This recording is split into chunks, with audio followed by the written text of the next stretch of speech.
From the moment I heard the hollow thud against my hull and saw water rushing in through the side of my houseboat, I knew this wasn't some random accident.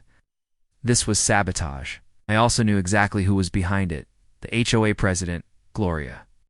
A woman who strutted around the lake like she was queen of the water, even though she had no clue that I actually owned every square inch of it. For months, Gloria and her HOA had harassed me about my boat.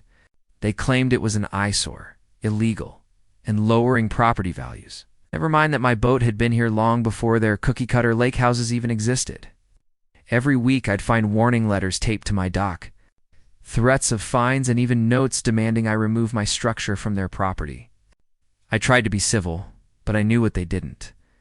When my grandfather died, he left me this entire lakeland water rights. And all the night of the sabotage, I caught Gloria's son sneaking away from my dock. Minutes later, my boat began to sink. I barely managed to pull her ashore before losing everything inside. Furious, I called the sheriff to report the crime. But before the deputies arrived, Gloria showed up with her clipboard and smug grin, already on the phone with 911. "This man is trespassing on HOA water," she shouted, pointing at me like I was some criminal. "He refuses to comply, and now he's calling in fake emergencies. Arrest him." The deputies exchanged a look before turning to me. Calmly, I pulled out a leather folder from my truck every deed, survey, and legal document proving ownership.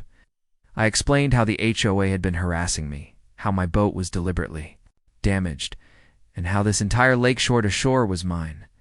When the deputies laid eyes on the papers, Gloria's confidence cracked. She tried to argue, claiming no one could own a lake, but the officers quickly shut her down. Not only was I the rightful owner, but now her son was under investigation for vandalism and endangering my property. As Gloria's face turned pale, one deputy said, "Ma'am, it looks like you and your HOA have no authority here at all." The silence that followed was sweeter than revenge. My houseboat may have been damaged, but I gained something far better: the satisfaction of watching Gloria's empire of fake power sink faster than my boat ever did.